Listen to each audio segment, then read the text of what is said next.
no disco. This ain't no country club neither. This is RVA.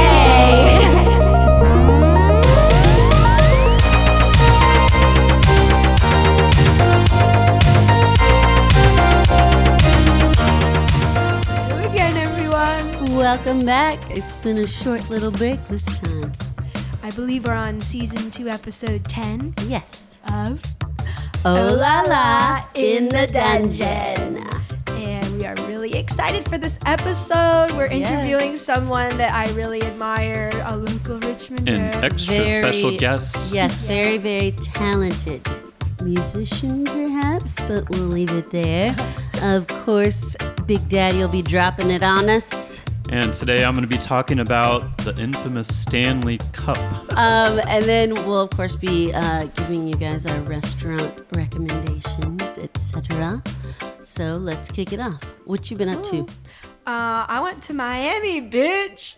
Yeah. I flew alone for the first time ever last weekend to meet my childhood best friend, who's still my best friend, and, well, my other best friend. Yeah, what the Sorry, fuck? Liz. And her little sister in Miami.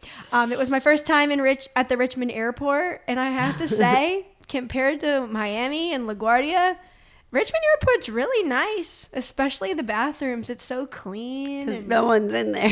Well, I liked it. And it's up to date. Like, it was very up to date. The TSA workers were friendly. Everyone said they weren't going to be, and they were really friendly. But the flight got delayed really bad because there was a really bad snowstorm. So I spent a few hours at the airport bar. I made friends with 2 gentlemen. One was go and dry January was not happening during Miami trip. Sorry, it's Miami. That's right. But I met 2 guys. One was going to New Orleans for a pre-Mardi Gras parade, and they celebrate this early, apparently. Wow. I did not know Well, that. Easter's early this year. Oh. And then the other guy I met was a golf pro, and he was going to Orlando for a big golf seminar. Was he someone famous? I don't know. You didn't get You his never name? know. His name was Jim. Oh, okay. The American airline agents were really, really nice. They switched me to a direct flight with no extra cost.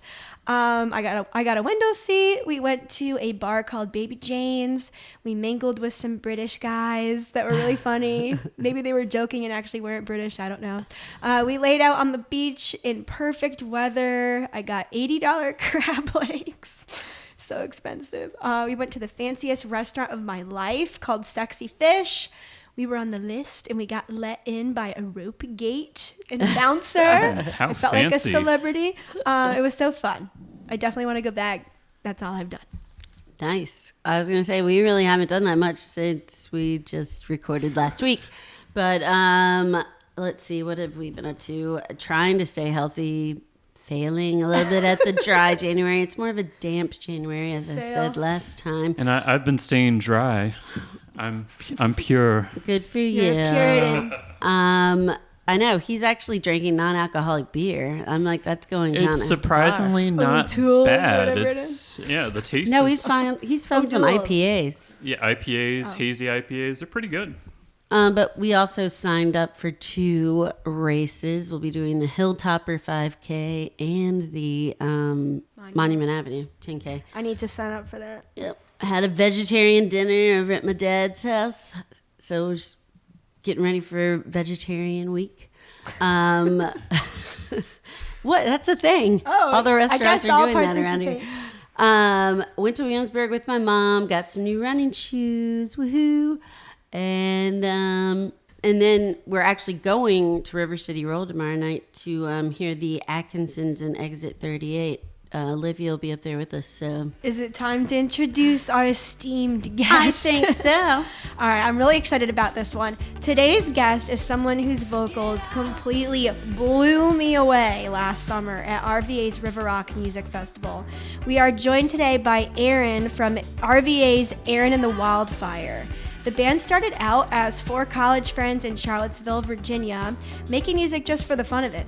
And today, they have grown into a flourishing, decade-long musical experience with an indie-pop flair, and dare I say, funky flair. From influences from Emily King, D'Angelo, YEBBA, Vulfpeck, and Donny Hathaway. The band also includes Ryan Lips on guitar, Nick Quillen on drums, Matt Woods on bass, and Stephen Roach on keys. Erin The Wildfire create their own music with deeply personal lyrics that mainly focus on Erin's journey with struggles with body acceptance, self-love, but they also touch on climate change, fighting the patriarchy, and more. Very, very deep stuff. The band strives to make their shows a safe space for all ages and all kinds of people. This is very long, but very, I feel like, important to share. Their second full-length album, Touchy Feely, was released April 1st, 2022, and recorded in the summer of 2021 after nearly a year and a half of virtual songwriting and collaborating during the global pandemic. The new release, named one of Style Weekly's most anticipated local albums of 2022, which is incredible, was produced by acclaimed songwriter and producer Matthew E. White, Natalie Prass, in parentheses. The meticulous production, impeccable songwriting, and sensual vocals are present as ever on an album that polishes the signature style introduced by their popular single, Shape, in 2020.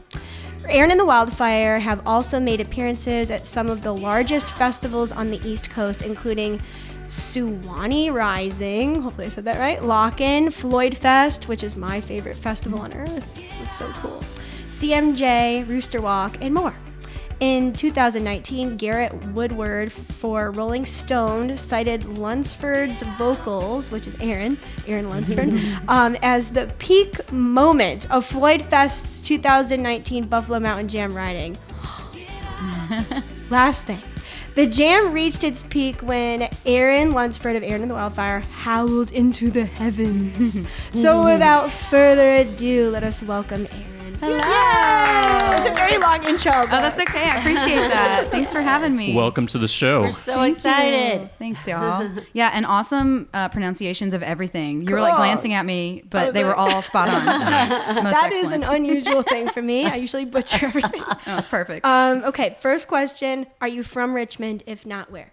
I'm not from Richmond. I'm from Southwest Virginia, outside of Roanoke. However, I used to live one house away for a while. I won't say where we are my because I don't know gosh. if you guys release where Whoa. you live. But when I drove here, I was like, oh my gosh, I just lived on the next street over on the corner right there. That's Oh, cool. that's on we're this in- alley. We're in Church Hill, listeners. Church Hill. Yeah. But yeah, I'm from Botetourt County. Oh, okay. It's Yep. near Roanoke. It's very rural. It's farm Wineries. country. Yep, there's some wineries there. It's beautiful. Very mountainous and pretty.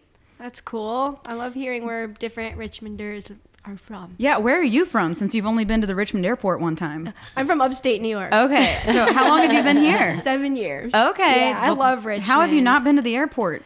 I've driven. I just drive. She always drives to Okay. New York. I'm like, That's a for good you. question. I know, Yeah. that is a good question. I was like, okay, she's not from Richmond then. I feel like I will be flying. It was my first. I've always been kind of scared because I've never flown alone. Yeah. But now that I have, it's really peaceful. Nice. I enjoy it. That's your new favorite thing now. Yeah. I feel kind of fancy. But less about me, more about you.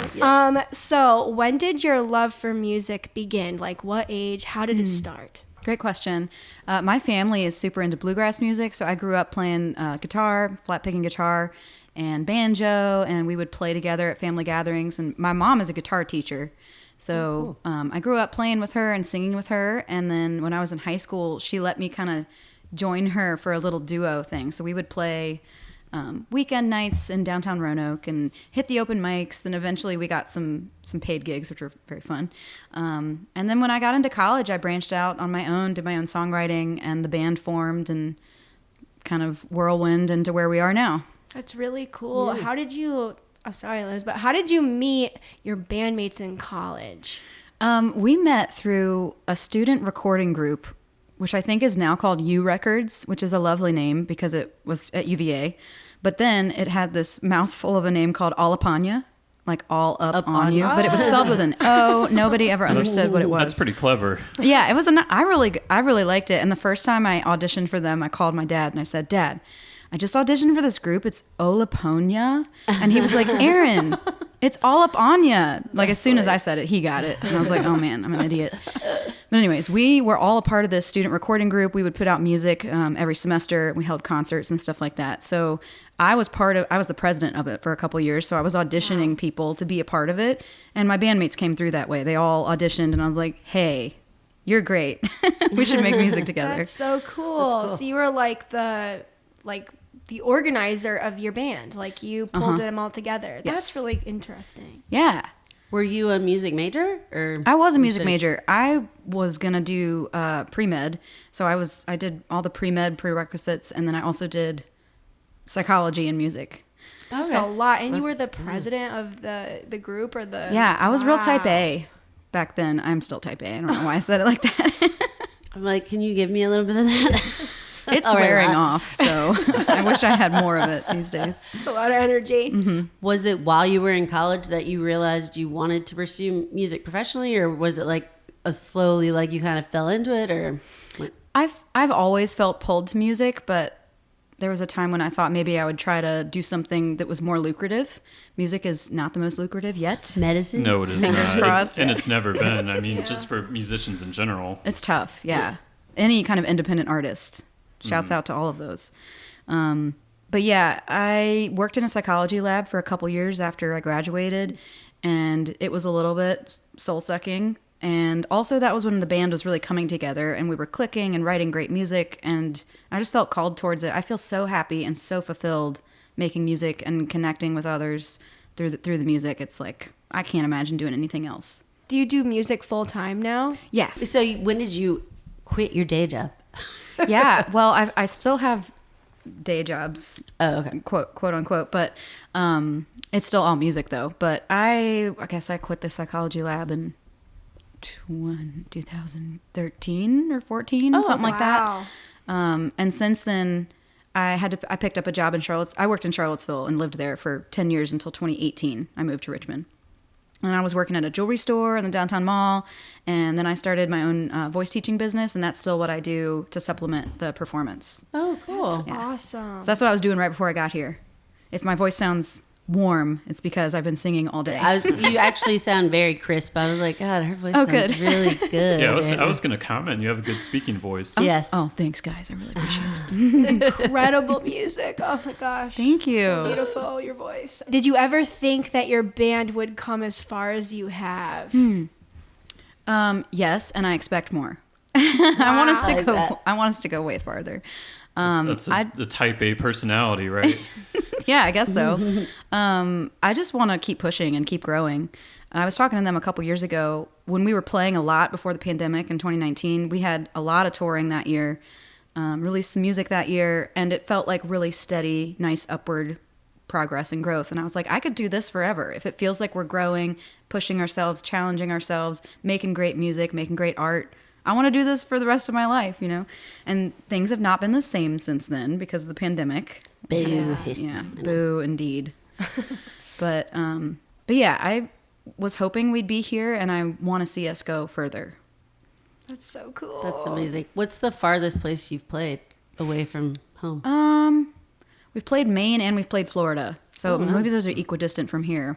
Yep, it's like the whole East Coast, basically. Yeah, we've been all over the East Coast for sure. That is so cool. I have a question. What was the first festival that you ever played at, and what was that experience like? Was it crazy? Like, were you nervous? Okay, so two answers came into my head. Floyd Fest was one of the first festivals the band ever played, and it was amazing and crazy and blew my mind. And also, me as a performer, I started playing festivals, like bluegrass festivals, with my mom when I was 8 or 9. So like fiddlers conventions and stuff where you enter to play the guitar competition or something like that. So I played fiddle and guitar and folk song and was in all those bluegrass festivals from a young age. That's so cool. That's my first technical festival. But Floyd Fest is amazing. We love it there. We hope to come back. Yes. We're not going to be there this year, but hopefully next year. It is amazing. I've had some of the best experiences and life-changing experiences like at that place. It's insane. Yeah, it's really beautiful. It's such a fun, communal, like, be yourself, free-spirited kind of atmosphere. And there's children and old people, which I love. Like, it's everyone there. It's kind of has a more chill vibe to it. Yeah, for sure. Have you been to the country store there in Floyd? Yeah. Okay. Yeah. Have you played there? Or I have not danced played, there? but I've been gone there for the flat-footing flat foot. there. Yeah, exactly. I love that place. I know. Isn't it dreamy? There was a guy, I don't know if he's still there. He was pretty old last time I went, but he would wear overalls without a shirt, and it looked like he had a whole chicken on his head. That sounds right. Yeah. It was amazing. And Floyd County, is that considered Appalachia? Yeah, I think Yeah. it's still part Yeah, of Appalachia. I think it is. Yeah. Because that's where my mountain man Demon is from. puppet. I met a mountain man. Did you? Yes, I did. Lovely. What is your songwriting process? Like how do you come up with the lyrics? What's from start to finish? What's your process? My process is usually coming from personal experience. So a lot of times I will write notes in my notes app and my phone. That's got all my deepest, darkest secrets in there. But I think of stuff all day, every day, and I'll just jot it down. And then I'll try to go back later, circle back. And I usually start off making a hook. For me, that's one of the most fun parts of music, is something that people repeat back and that's catchy, So that's the first thing I try to develop with our songwriting. And then I'll fill in the rest of the words, and then the music part comes. So it's usually a lyric approach first. Do you play piano too? Yeah, I play Okay. piano and banjo and guitar. Most of my writing is guitar and piano. Okay. Yeah. Cool. It's probably 50-50. Wow. And You're like then- a prodigy. Oh my gosh, I'm not a prodigy. That's very kind. But it's been just a lot of hard work trying to hone the craft, But I come up with those lyrics and the songs, and then I present them to the band for the band's material, and we kind of arrange stuff together, and they write their parts. Okay, I was going to say, do you do all of the music, or do they help out? Because I'm like, wow, you're like a mad genius if you're doing like everything. No, I'm not writing everybody's parts. Occasionally I come up with some of the hooks, and, I'm writing the chords and the melody and the lyrics, but the exact instrument parts we come up with together. So are you the only lyricist in the band, or? Okay, cool. Yeah. Girl power. Yes. And then when you tour, is it usually the same setup, or do you kind of change? Like sometimes there could be like 3 backup singers and like a saxophonist that joins in, or like, you know what I'm saying? That's such a great question. We do change it up for tour sometimes. Sometimes it just depends on who's available. Right. So sometimes we do like a more stripped back kind of thing. We're always at least a 4-piece, and hopefully a 5-piece these days. But we've got a couple shows coming up in February that we're really excited for, and we're going to have background vocalists and some extra people on the stage with us. So that'll be fun. So how many background vocalists do you usually have? Well, I'd love to have a choir someday, but right now it's 2. Awesome. Okay, so can you tell us a little bit about Matthew White, the man who produced your second album? Yeah, for sure. What was that like? So you mentioned Matthew E. White, and then in parentheses Natalie Prass. So Natalie Prass is a Richmond artist also who we adore, and he produced her last record. So that's what turned us on to Matthew, is because we were listening to her stuff and we were like, this is very cool. Who made these sounds? And we found him. And also we've seen him a bunch in the scene. He's a musician himself. He's got his own project. Just really admire his work and asked to work with him, and he was down. Wow. Yeah. So cool. He's local, too. I know, yeah. I was going to say, I thought that name sounded familiar, but Matthew White, you're like, Yeah, I know Right. Matt. I know the guy whose last name is White. So how would you say then you've evolved your music overall from the first album to the second one? Well, I mentioned my bluegrass beginnings. So when the band first started in like 2011, 2012, I was bringing my kind of folksy Americana songwriting to the table. And in the next few years, we abandoned almost all of that material and started rewriting and doing more, like you said, funky, pop, indie, soul influences. So the first album that we released in 2017 is very funky. It's got a horn section in there, Yes. which we don't have that anymore, but still love it. Oh, I guess I shouldn't say that because we just released a song that has a horn arrangement. And we have another one coming out that's got horns on it in February.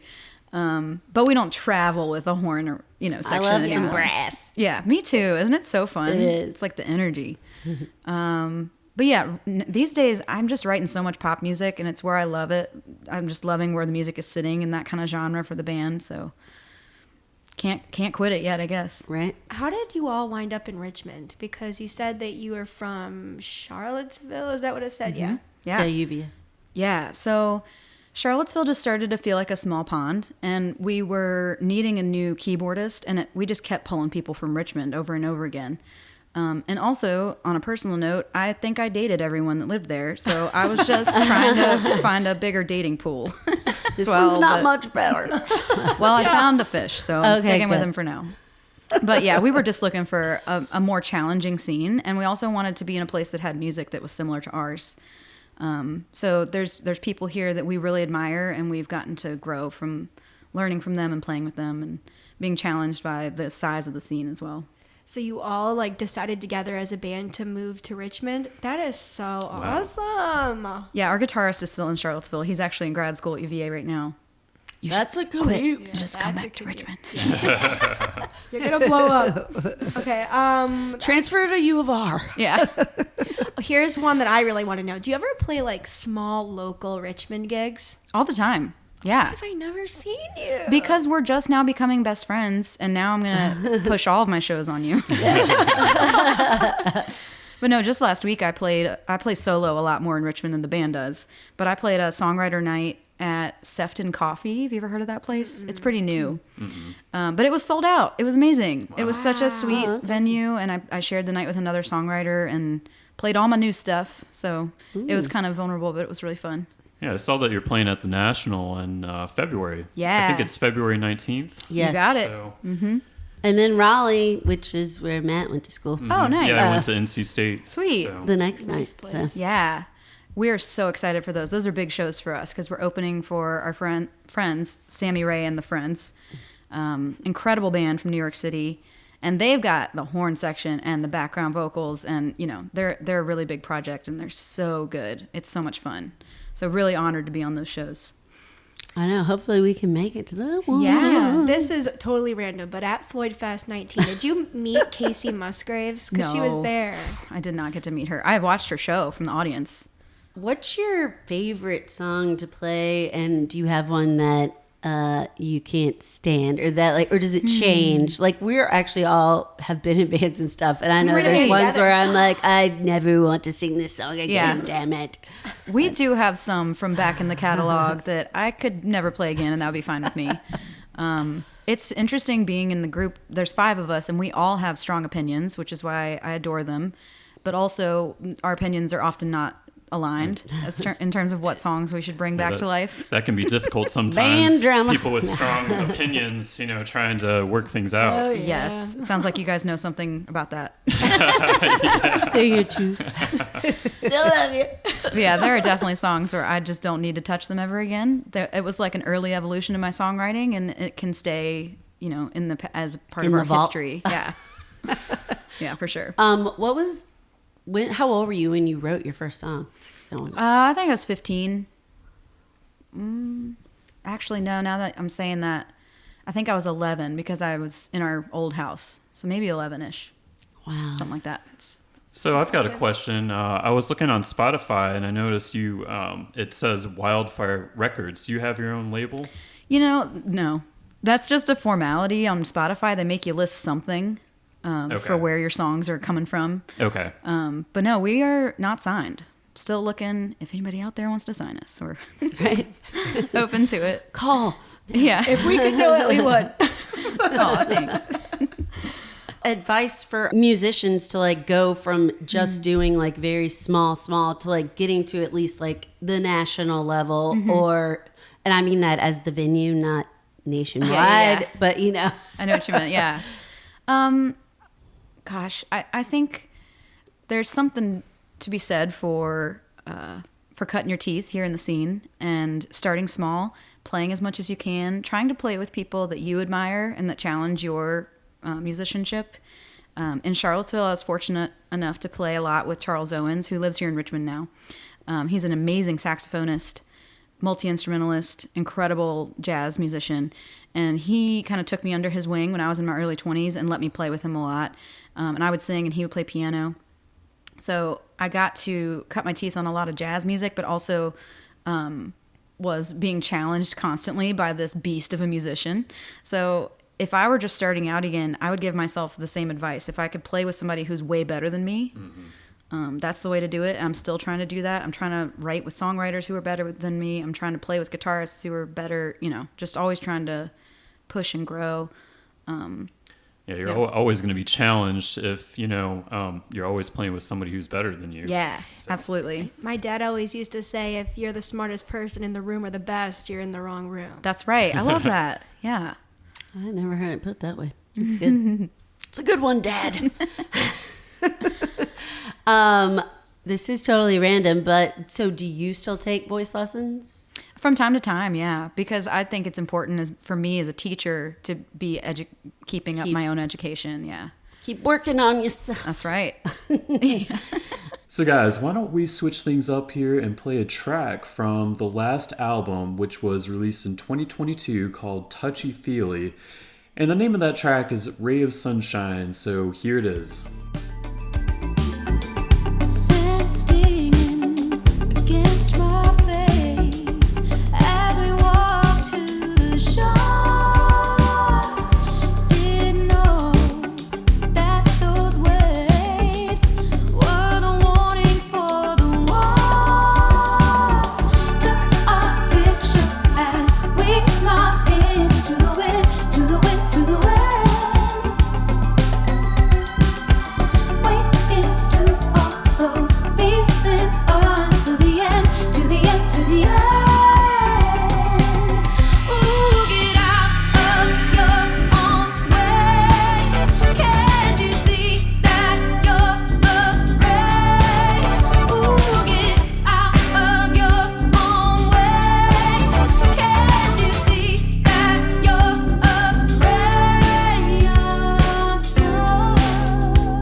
I got to comment, I love the feeling of that song. I love the bass line. I love the keyboards, the synth. It has kind of like an 80s feel to it. I don't know if that's the vibe you were trying to go for, but is. Yeah. Yes. It was so cool listening to that for the first time. What I also like when I saw you live at River Rock, there's like a touch of like this magical, mystical feeling to the band. Like those little like synth thingies that you put in. I just love it. Oh, thank you. I love that part too. It's like there's a backing track that's in the song. Yeah, it's really it's like high a counterpoint or something. Yeah, it's like high and fluttery and makes me feel the feels for sure when we're playing it live. Makes me feel like it's just such good vibes. Thanks. And the 80s thing is totally spot on. We were listening to a lot of Shaka Khan, still am, which is one of my favorites. Yes. Same. But the beginning of the song starts with a sequencer synth, the thing that like loops back on itself over and over. And we got that idea from Ain't Nobody, because that song starts with that as well. And then also the beginning of, is it Steve Winwood, Higher Love? Is that the right guy? Bring me a higher love. Oh. Y'all are on it. I love it. But yeah, that one might also have a sequencer. But we were just really inspired by the joy of that kind of music. And we were listening to that a lot at the time. And I was going to ask you, like, other influences on the album or your past album. Who are those? Yeah. Well, Shaka Khan is always one of my biggest influences. We also love Emily King, who you mentioned from our bio, but she's also a New York singer-songwriter. She's got kind of that pop soul thing going on. She's so good. YEBBA also is one of my favorite vocalists of all time, and I love her music. D'Angelo is another one that was in the bio, but he's a local guy. Yes. You guys know about D'Angelo? D'Angelo Day. I don't. I know Of course that you do. little... He's from Richmond. I know his body like the back of my... I've never heard of him. I'm not a local Richmonder though. Yeah. I am now. But How does it feel? Just look it up. You'll think. Okay. The video. How does it feel? Yeah. That's a good song. And there is a D'Angelo Day. Oh. Do you know when it is? No, I'm not that obsessed. How can we support you and follow you and your upcoming gigs? Thank you for asking. We're on all the socials, so I'm really trying to revamp our social content this year. Like, another thing I did today was record a video that I'm going to post tomorrow. It's so much work. But yeah, follow us on socials. I'm putting out our new music all the time and little videos and pictures of us, and we would love for you to follow along and be a part of it. If you want to listen to the music, we're on all the streaming platforms. None of them particularly help us because we make so little money from them, but still it is important. So go listen to the music there. And you can also buy merch from us on our merch store, which is at erinthewildfire.com/merch. Probably that's the right URL. But yeah, we've got, shirts and CDs, and we have vinyl for the first time with this Ooh. project. Oh, wow. Nice. And we love some vinyl. Yeah. Oh, I love it. We're so proud to have that this time. We've, with all of our past projects and releases, we weren't able to have it. So it was such a big deal. It's very special to us. That is really You sweet.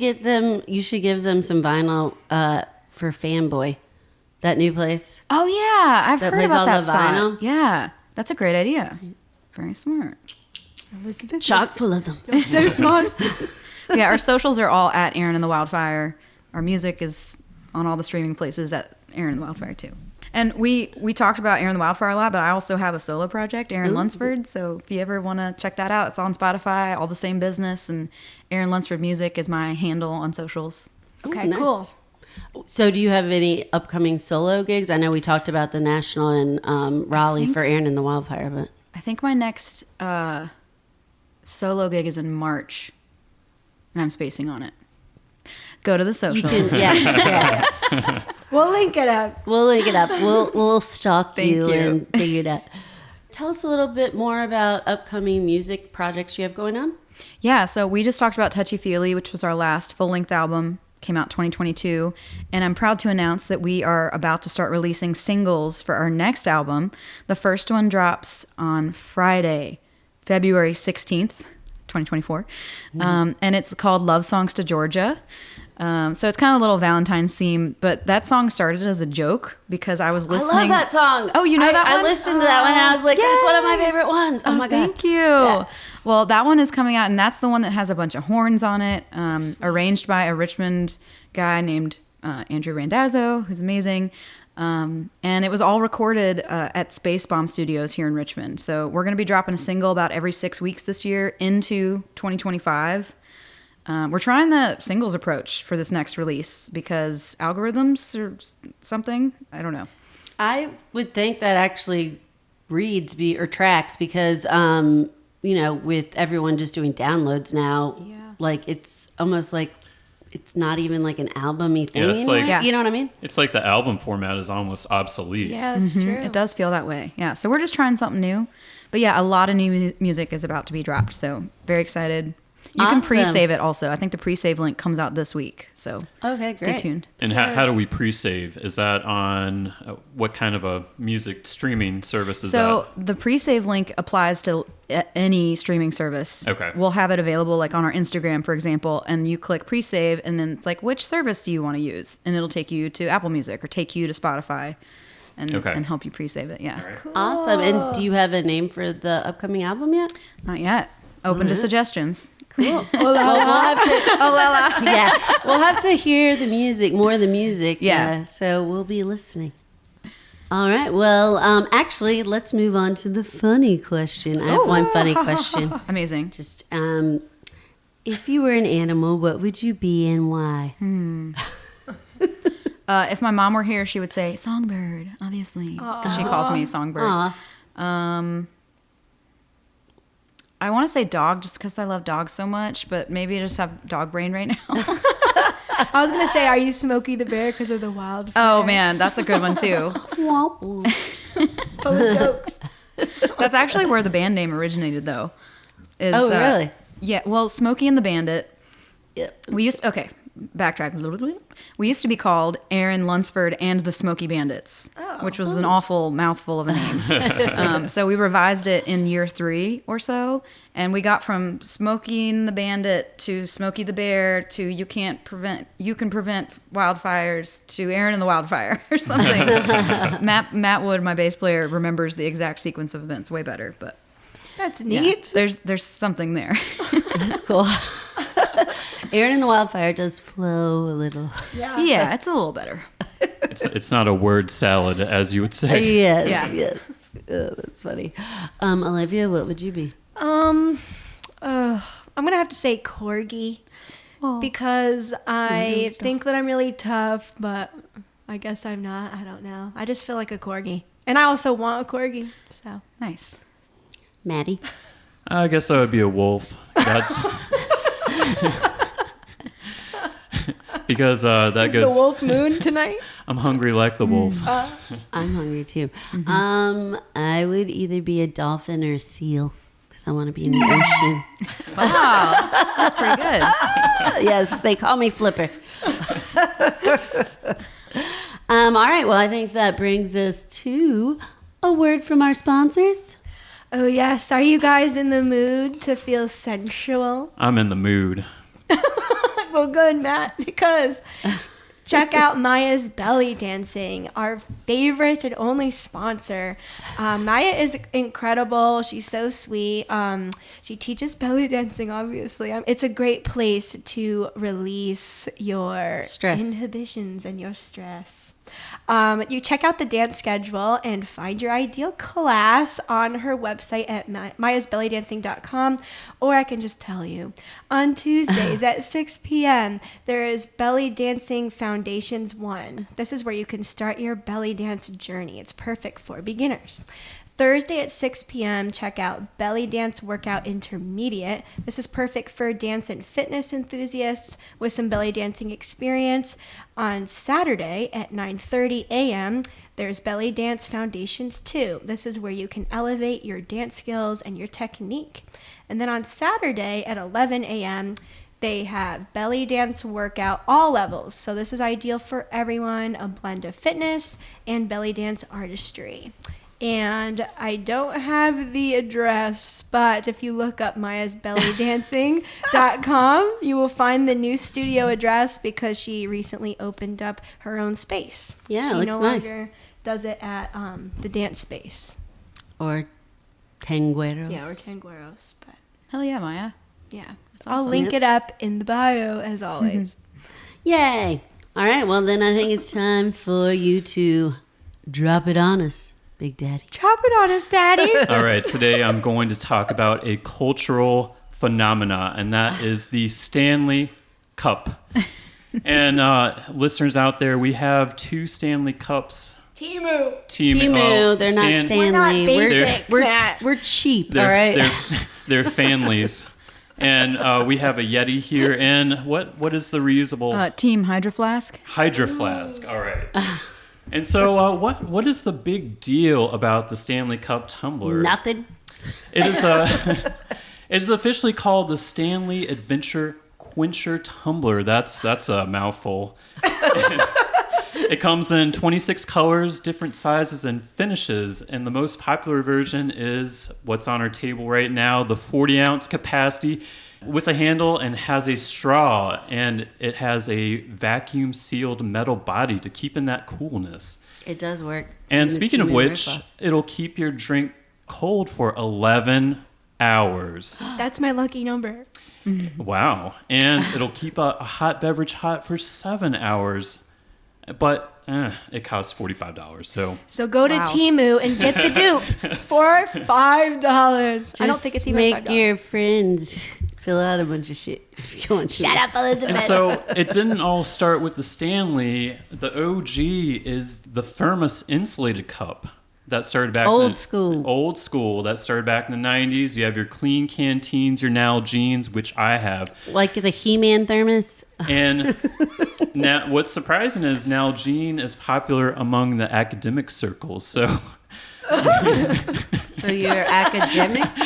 Matthew. and there's also the Hydro Flask, the Yeti Rambler, which I am enjoying at this You moment. just got your first Yeti, too. You're way behind. Yeah, me and Liz have been on that train for years. And you may have seen these. There's the 1-gallon motivational water bottles that'll yeah. say like, Drink keep, that water, bitch. keep going. You're not done yet. Gotta pee I now. have one of those. How did the Stanley Cup become so popular? How did it explode into the scene? Well, it was first introduced in 2016 by Stanley, and it's a social media site called The Buy Guide on Instagram that promoted it. And so it kind of gained a following through there. But 2023, November 15th, my birthday, somebody posted on TikTok a video where their car was engulfed in flames. Oh, yeah.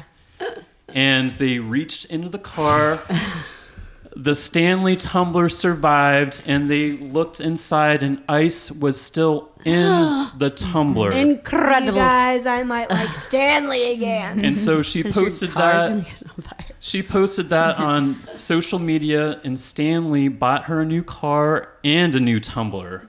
Damn. And so, other people have claimed that this has survived house fires. So, wow. And so, due to the social Let's media, light him on fire and see what happens. due to the social media buzz, the cup has elevated to a status symbol and fashion accessory. People actually match their outfits with their Stanley Cup. Liz. This is by coincidence, damn it. No, it's not. And the fans actually call themselves the Stanley Cup Girlies. So, Timu girlies. Cheap girlies. in December, and this is the height of the mania. In December 2023, Starbucks released a Valentine's Day version, which sold out in minutes and created chaos in There was Target. fights up in the tub. Nationwide, people were grabbing the cups out of their hands. It was out of control. And now the most popular cups sell for over $200 on eBay. Oh my Forget God. about For- it. No. A cup, a Stanley Cup. And so my final thoughts. The Stanley Cup, it seems like a good product, but it's not perfect. It is not leak proof, but it is spill resistant. And I am currently using a Nalgene, which I've had for several years, and a Yeti Rambler. All these brands are great. However, insulated cups are the best, keeping water cooler for longer. And they do not require a coaster. Why isn't your lid on? He doesn't like the lid, and it drives me nuts. Yeah, I'm not a lid guy. Well, it's not going to do its job. Well, I'm okay with that. He doesn't take 11 hours to drink his water. No, I probably... Anyway, so I will probably not buy a Stanley because, I have enough chalices on my own. And I usually get them as gifts anyway. And so that concludes Drop It On Us, Big Daddy. Thank you, Big Daddy. Thanks, Daddy. I feel so much smarter now. All right. I'm getting hungry. Me too. Would you like to go first? Because I always go first. Sure. I'd like to go eat at Metzger Bar and Butchery. Never been there. Tell me more. 801, I will. 801 North 23rd Street, up on the hill in my hood. If I were there this evening, I would dine upon bread and butter, which is, they cook in cast iron. It's really good, their bread. Mwah. It comes with cultured butter, olive oil, and a radish. Yum. Then I would move on to the chicken schnitzel with tomato, turnip, and radish tzatziki. They do change their menu every few months, so double check Is on it what comes with tzatziki it. or tatsiki? It's tzatziki, actually, if you're in Greece, okay? If you're in the motherland. Then, don't be jumping on me. No, Olivia, I'm not done. Then we have to have dessert.